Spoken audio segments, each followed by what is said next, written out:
And I think a lot of my fellow students can agree with that we're fed up with the current administration and Congress's inaction. America.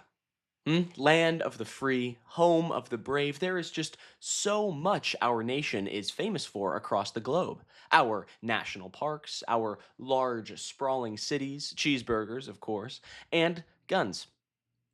Lots and lots of guns, which leads to a lot of shootings. In just K through 12 institutions alone here in the United States, there were 229 this year.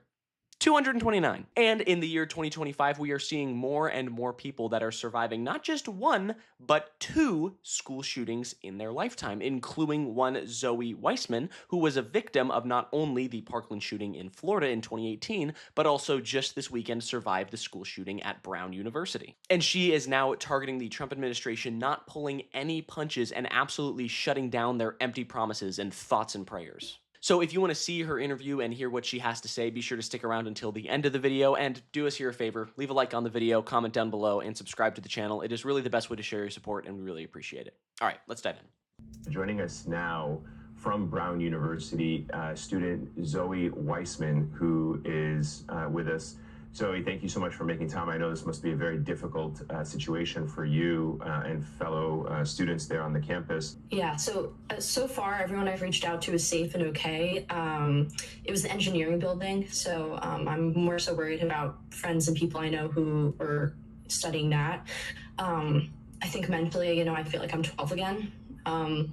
This just feels exactly like how I felt in 2018. That is something no one should ever have to go through, right? To suffer and experience such a traumatic event at an early age, and then for it to happen to you again. In a nation that claims it is the greatest in the world, but we can't even protect our own students from the extreme levels of gun violence in this country? It's sickening. But honestly, I'm really angry. I'm really angry that this is happening to me all over again. And I'm just in shock. Yeah, she's angry. This is ridiculous. And this is not the first time something like this has happened. There will continue to be rising numbers of students and people in this nation who have lived through school shootings in elementary school or high school, who will also go through ones in college. It is just a part of the process now, I guess. And I also want to note, it is finals week right now at most universities, right, including Brown. So most colleges right now are just finishing classes or just wrapped up, and it is an extremely stressful, fun, hectic, insane time of the year for college students. They're ready to go home for the holidays to see their family and friends, but they also have to get good grades on their essays and papers, and now all of that is now just background noise in the face of this extremely violent and crazed event like this, and it is all too common in America. Zoe is then asked by the pundits to reflect on how she has survived not only one, but two shootings. Take a look. Yeah, I actually turned 20 yesterday, so it's been 8 years since I was going to experience everything. And I think that my experience is so important because it shows that no one is safe from this. Until our Congress people actually decide to do something and care about children, care about their constituents, care about people in this country, this will continue to happen. And there will be more people like me who have survived several school shootings. There's already students who survived the school shooting in Oxford and Michigan, and then went to Michigan State and survived another school shooting. This isn't a new phenomenon, and we're going to get to a point where there's people like myself who have survived two of these. What an insane state of affairs, genuinely. And yet stories like this are told every single day, and Congress does nothing. Congress does nothing. They fail to act at all. The best they can do is send their thoughts and prayers when this problem needs real solutions, real change. Gen Z and Gen Alpha grew up and are growing up in schools that feel less and less safe. And now Congress, as Zoe mentions right here, is inept. They are unable to handle this situation because this notion that guns are somehow a sacred idea cannot be trounced upon by anyone, or else you are, you hate America and you're an enemy of the state and you want to take away our rights. That's not what this conversation is about. And we know that gun legislation works. During Bill Clinton's administration in the 90s, the federal government implemented an assault weapons ban. During the 1994 to 2004 ban, it was seen that the number of deaths related to mass shootings went down. Right? It did fall. And then in 2004 and onward, when President Bush repealed the ban, guess what happened? The number of shootings and mass shootings went up a lot. Okay, so this is clear evidence that actually implementing restrictions and bans on weapons such as semi-automatic rifles work. It saves lives, but it is seemingly unthinkable now. Later in the interview, the words of Vice President JD Vance and the government are shown to Zoe, and her reaction is pretty clear about how she feels about the people in charge. And he ended that post by saying, "We're all thinking of and praying for the victims tonight." Is that enough from leadership in this country? What more do you think those students want to hear? It's honestly laughable. This administration was the same one that was in power when the shooting in Parkland happened. And they said the same exact thing. They sent their thoughts and prayers and told us that they were thinking of us. Clearly they weren't. If they actually cared about us and they were actually praying for us and they actually wanted us to do well, they would do something to end the gun violence problem in this country. And I think a lot of my fellow students can agree with that we're fed up with the current administration and Congress's inaction. Yeah, she clearly does not like these guys. Here is a quick video from Wikipedia, just me scrolling through the amount of mass shootings that happened in 2025. Up to this point, there have been 2 since the Brown one, by the way. Americans are sick and tired of this bullshit, right? This administration has done nothing to protect students and Americans, and they are getting rightfully called out for it. The empty words of Donald Trump and JD Vance ring hollow in the face of chaos like this. Students are even speaking up and calling out these charlatans. Zoe even says it. They don't care.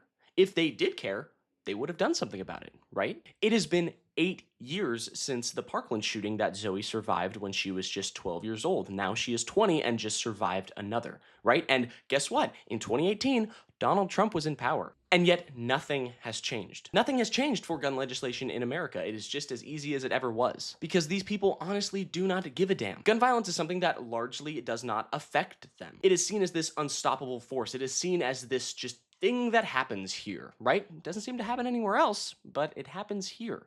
And it is just seen as something that we can do nothing about. It is almost like it is a force of nature that there will just be mass shootings in America. That's just how we are here. Why is that the case? That's not how it has to be. And now safety from shootings is an important choice in where students decide to go to college. Yeah, I actually have PTSD from Parkland, and so security is something that I'm incredibly hyper-vigilant about, and that was never a problem for me. When I came here last year, that was something that was really important when I was trying to figure out where I wanted to go to college. I wanted to be somewhere where I felt safe. Not only did campus feel really safe to me, but so did the state of Rhode Island. You know, it's a fairly liberal state. They even passed a semi-assault weapons ban the last legislative session, and so I've always felt incredibly safe on this campus. Gun ownership in America is kind of like a Pandora's box, right? It's this force that is unstoppable in so many ways and feels like we will never be able to close this box. There are more guns than people in America, after all. Like, how do we square that hole? What is the solution here? And Zoe even mentions here that Rhode Island had an assault weapons ban and the shooting still happened. In many cases, shooters go to neighboring states or find loopholes to purchase these kinds of weapons. People in California go to Idaho or Nevada for purchasing semi-automatic weapons such as that. This is a systemic problem, and Congress has been feeling the pressure on this for years. The Gallup poll shows that 60% of the country thinks that we need stricter laws on gun control, and over half support an assault weapons ban. And yet, nothing is done. Our material conditions are not addressed. People feel more and more isolated than ever due to the rise of AI and social media. We are divided by the rich elites who tell us that we should hate one another, constantly looking from side to side instead of looking up. And there is a surplus of easily accessible guns. In this country. This is a powder keg waiting to explode. And Americans, especially young ones, recognize that fact. Because there is nothing wrong with responsible and trained gun ownership. Like I said, it is a Pandora's box that cannot be closed, right? I'm not calling for the government to come in and take away your guns and steal your rights. They would never do that anyways. The Congress is extremely pro-gun and a pro-gun lobby, but it might even help some folks. But I'm not even calling for that. JD Vance and Donald Trump are just bogus politicians with weak words when tragedy arises, and students like Zoe are able to recognize that more and more every single day. The people in positions of power are not even fit to wipe themselves after using the bathroom, let alone run a nation. These people are a joke, and we are realizing that more and more every single day, and people put in these awful positions are calling out those in charge who are making this a reality when it should not be in a country as amazing and as well-funded and developed and creative and imaginative as America. But I think that's where I'm going to end the video. Thanks so much for sticking around to the end. I really do appreciate it. If you like this video or want to see more like it, be sure to leave a thumbs up down below. Comment your thoughts on this whole entire situation and what you think of Zoe calling out the president and JD Vance. And also, don't forget to subscribe to the channel. It is a really amazing way to show your support and really helps us here at Raw America. So thanks again. Have a nice day.